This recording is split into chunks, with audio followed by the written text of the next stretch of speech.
is so loud. Alright guys, morning, it's me again, and today we're going to review the Bad Rock Ultra, so let's get into it. Alright, so the other week, my wife and I participated in what appears to be the very last Bad Rock Ultra up in Uweharrie National Forest. You see how it's pronounced on the shirt, even though it's spelled really weird. The Bad Rock Ultra is a 12-hour endurance race in which you complete as many 4.5-mile loops as possible at night, in the dark, under tree cover, and with lights that you provide. It was definitely a trail race that I wasn't quite prepared for, and I had a lot of the wrong equipment for it. Well, we'll get into that in a little bit. So we first heard about the Bad Rock Ultra last year. My wife participated in it. I'm like, nope, not doing a 12-hour event. No, no, no, no. But once when she was done, she had such a good time. She's like, you need to sign up. This might be the last year that they do it.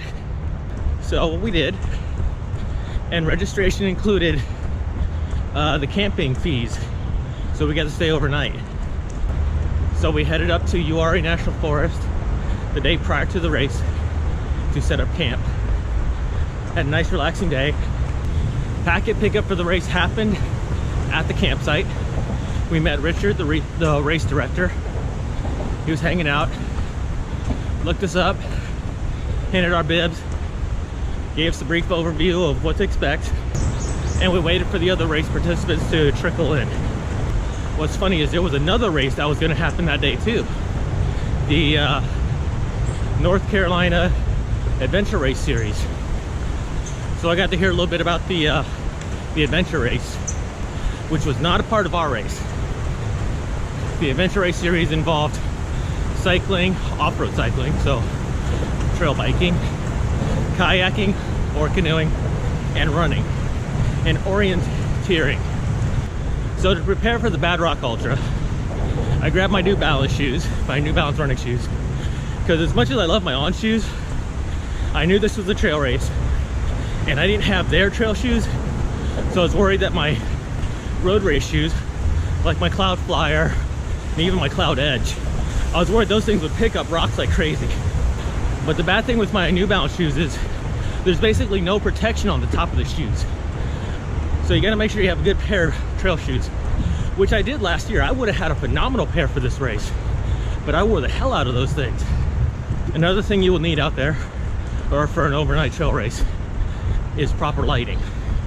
We had a headlamp, I had my knuckle lights, but my headlamp was dying at about 1.5 laps in. So my suggestion when it comes to headlamps, make sure you change out the batteries every lap, because it was really dark out there, and the tree cover made it to where even the moonlight couldn't help you out there. Like I said, the path is a 4.5-mile loop.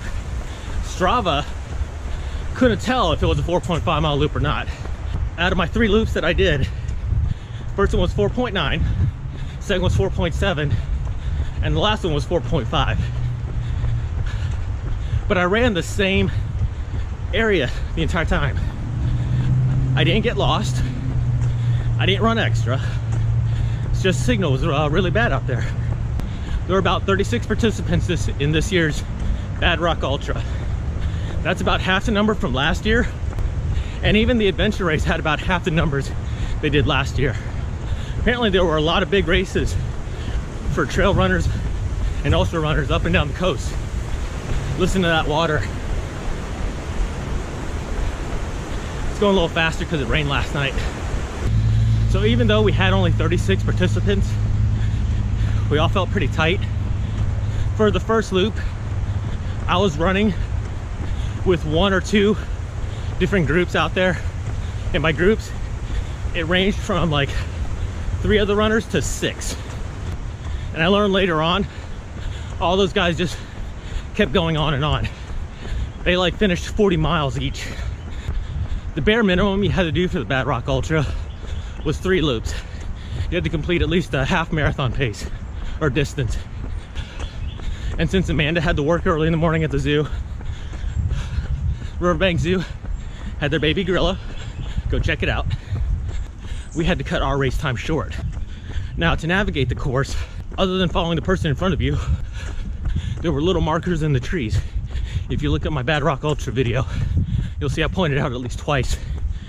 But these little markers would be reflective strips or reflective pins on trees. And with your headlamp, you'd spot them.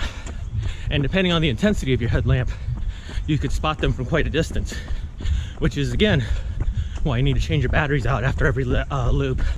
There were no official water stations on the loop, but some veteran runners from the series set up a water cooler about halfway through the course, had it marked with lights.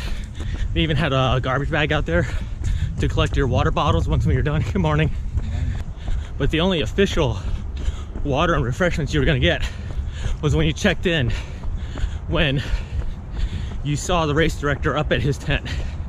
Now, this is a little out of order, but the start and finish of each loop is at the top of a hill, which means going down the hill, it can be pretty steep and you should not be running down that thing. On the flip side, you go up that hill, you ain't running. It's enough of a climb and an ascent that you're gonna pick your feet up and step higher than normal. But you know that the checkpoint is up there. Once when you get up there, the race had water. They had I can't remember what it is, but it's a Gatorade-like drink, but it's not Gatorade, it was much better. They had pickled, wrapped in bacon, little taco shells, some salty stuff down there. They had Lucky Charms for people to munch on. Obviously had some fruit and some bananas. Oh, those bananas were good. I was worried about eating them though, only because I could hear mosquitoes out there. And amazingly, I didn't get bit by mosquitoes. When it comes to swag for the event, we weren't originally supposed to get these shirts. These shirts were more for the adventure race people, but since the directors knew each other really well, they would help each other out. The adventure race guys, like, everybody who comes out here, they're getting a shirt. Take some of these extra shirts, give them to your guys. We're gonna stop here real quick. If you come out to the Timberman Trail / the Three Rivers Greenway Trail, you're gonna see things like this in the background. Local artist comes in, carves animals into some of the fallen woodwork. So they gave us these shirts, and I had to explain to some of my fellow runners. They saw this, it says, they're like, Run Uweharrie. I'm like, yeah, it's Run Uweharrie, like the forest. And they're like, oh. One person thought it was Run Ur, really misspelled. And I'm like, no. And for all you old school people my age, enjoyers of fine music, you'll recognize that this is in the style of Run DMC. So whose house? Run's house. Lap 1 started in daylight. Didn't have to turn on the flashlight, any of them, until the very end, because we had enough light to go through. And what's interesting is there were certain parts of the race, it was completely dark. Then we'd come out to like the one parking lot in the race loop, and boom, there's all this sunset light. Waited around on the second lap for the wife, stayed with her for lap 2 and 3, and it was definitely dark. There were spots I could not remember. Fatigue was definitely setting in on the third lap. There were a lot of people camping out at Uweharrie that night. There's one little kid on the first lap, he was counting us as we were running by. He was by campfire. Second lap, his entire family went to bed. Those of us out there, everybody was really friendly. Somebody warned me that there'd be an old drunk guy trying to misdirect us. Didn't see him. Yeah, so if you ever see an old man with a lawn chair sitting in the middle of a forest, that's probably him. It's also probably the start of an old American folktale. We finished up lap 3, and I want to say 1:30 in the morning. Got handed our medals, and these are handmade medals. This is one I'm definitely gonna be proud of, because hurt my feet so bad out there. And again, it was the roots. If you didn't pay attention to where you were running, you're gonna trip over roots, you're gonna step on them, you're gonna slip in the mud, because It rained the first lap. There are a couple parts on the course that got eroded since last year's run, and you were, I can't even say you were feet from the lake. You were inches from the lake, and there was like a good 4 or 5 foot drop off. That might be one reason for this to be the last race, but race director said he wants to keep doing stuff like this. He's just gonna find a different park to do it in. Overnight trail runs can be fun. Just make sure you have the right equipment with you, especially when it's a looped run. You don't have to worry too much about building up your endurance.